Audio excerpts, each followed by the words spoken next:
はい、皆さんこんにちは。機械系男子のケンイチです。今回はですね、ついにこちらの名作、アガサ・クリスティのそして誰もいなくなったを読んだので、こちらをですね、紹介したいと思います。本当にね、これはね、一言で言って、不朽の名作に違いないと思いましてね、読んで。すっごい楽しめた。ミステリー小説何冊か読んできましたけども、ここまで元祖って言われるような、ミステリー小説ってのはあまり読んだことなくて、このアガサ・クリスティさんね、初めて読みましたけど、すごい面白かった。もう読者もね、やっぱ最後まで誰が犯人か分かんないし、誰が犯人でもおかしくないような状況。すごいね、楽しめた。これはね、やっぱね、もう名作、面白かったゆえに、ちょっとね、内容はね、なかなか紹介しにくいんですけども、簡単なあらすじだけ言うとですね、ある孤島に、ある島にですね、10人の、お客さんが招待されたんですよ。で、その招待した人っていうのが、UN 応援っていう方。その人が、10人、正確には8人ですね。8人と、執事と執事の妻がいて、その孤島にですね、10人が集められたわけなんですね。で、本来だったらそこに UN 応援さんが来て、パーティーをする予定だったんですけども、ちょっと UN 応援さんが来れなくなって、次の日に来ますって言うんだけども、その夜ですね、ちょっと事件が起こりまして、みんなで夕食を囲んだ後に、みんなで広間に集まって、ゆったりしてたら、急にですね、レコーダーから声がしてですね、10人それぞれの罪状っていうかね、犯した罪を告発されていくんです。誰々を殺したのは誰々さんあなただっていう風に、10人それぞれがちゃんとその告発されていくんですね。謎の声によって。で、一度はね、急にね、そんな事件が起こるんですごい動揺するんですよ。で、しかもこの10人がですね、UN 応援さんの招待で集められたんですけども、10人それぞれに面識があるわけではないんですね。ほとんどが面識がない状態。ほぼみんな初対面の状態で、誰々を殺したのはあなただっていう風に告発されて、で、その状態からですね、物語が進んでって、どういうことが起こっていくかっていうと、単純に言うとですね、10人最初いたんですけども、1人ずつ死んでいく、殺されていくんですね。最終的にはタイトルにもある通り、そして誰もいなくなった。もう10人全員がいなくなっていくっていう物語になるんですよ。これがね、本当にその通りの話でして、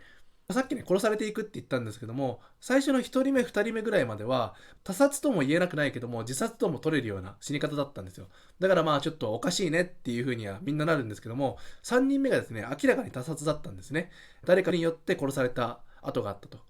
そこでですね、その残された7人で、話し合いが行われて、この島の中に UN 応援が隠れてて、自分たちを殺そうとしていると。だから UN 応援を見つけようってなって島中を探すんですけども、島中を探して屋敷も探したんですけども、 UN 応援が見つからなかった。でしかも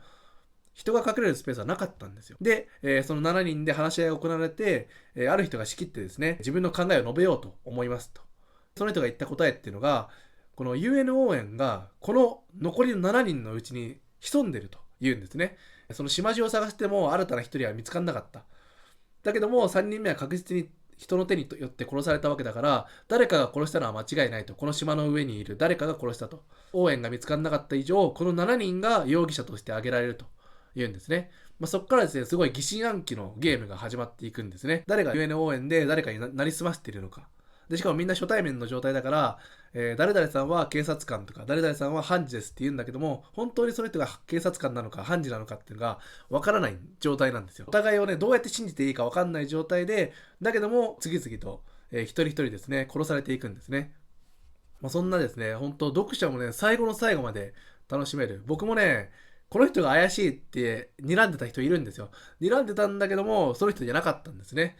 で、さらに言うと、これね、普通に考えればですよ。UN 応援さんが最初言った10人の中に紛れてて、1人ずつ殺していってるんだとしたら、もう最後に残った、9人殺してね、最後に残った1人が応援さんになるんじゃないのって思ったんですけども、実はそうじゃなかったんですね。これがね、なんか不思議なもんで、なぜかわかんないけども、やっぱりタイトル通りにですね、全員死んでいくんですね。不思議なことに。応援さんが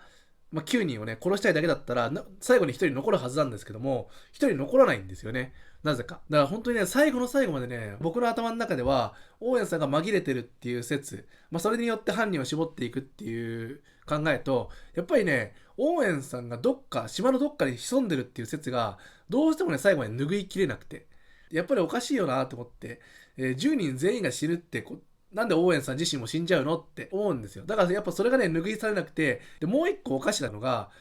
その10人が一人一人どんどん殺されていくんですけども、オーエンさんがどっかのタイミングで自分が先に死ぬみたいな。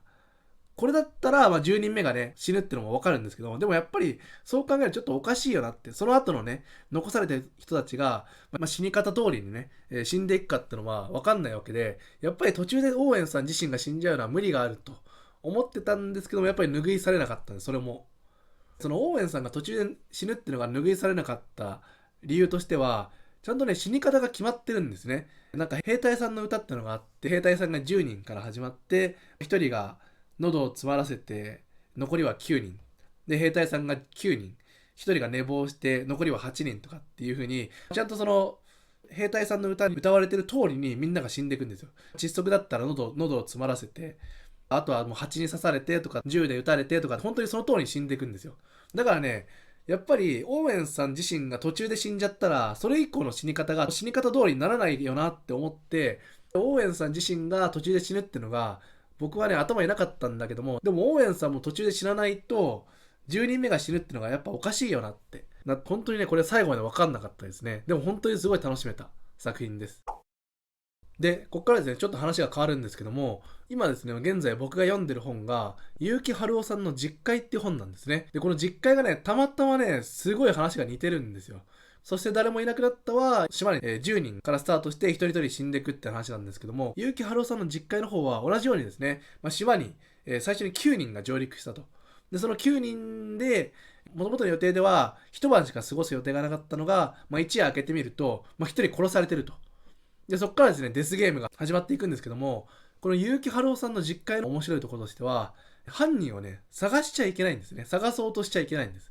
これがね、実会に書かれてる10個の戒律のうちに書かれてて、いろいろとルールがあるんですね。そのスマホとかで外部に連絡、助けを求めちゃいけないとか、あとは複数人で逃走を企ったりとか、あとはその犯人を割り出そうとすることを禁ずるっていう風に、戒律が10個ルールがあるんですよ。しかもですね、同じように、その実会の方も、ほとんど初対面の人が島に、9人集まったんですね。だから、もう誰を信じていいかわからない状態。で、しかも、この人信用できるなって思った人にもし話しかけてね、あの人が怪しいですよねって話しかけて、たまたまその人が犯人だったとしたら、今度自分が殺されちゃうわけなんで、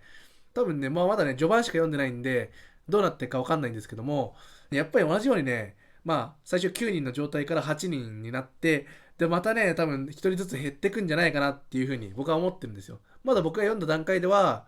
9人のうち1人しか死んでなくて、まだ8人残ってる状態なんですよ。でも普通に考えたら1人ずつ減ってくよなって思って、こっちのね、10回もね、犯人を割り出そうとしてることを犯人に悟られないようにやんなきゃいけないっていうね、結構面白い新感覚のね、ミステリーかなって、犯人探しかなって思いますね。これもね、どうなっていくのかね、結構楽しみなんですけども、たまたまね、本当に、このアガサ・クリスティさんの、そして誰もいなくなったを読んだ後に、実回を読んでるんですけども、本当にね、すごい最初ね、設定が似すぎてて、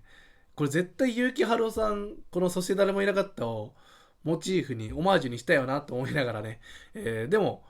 新しい感覚。普通だったら犯人を探すっていう感覚が、犯人を探さないように、見せかけてね、犯人を割り出すっていうね、面白い感じのミステリー、推理小説になっててね、結構楽しめそうだなって思ってます。またですね、実回の方も読み終わったら、紹介しようと思います。はい。それではですね、今回は、アガサ・クリスティさんのそして誰もいなくなったを紹介させていただきました。本当にね、名作って言われるのに、ね、全然恥じない名作ですので、皆さんぜひ一回は読んでほしいなと思います。はい。それではですね、今回の動画はここまでになります。ご視聴いただきありがとうございました。また次回の動画でお会いしましょう。バイバイ。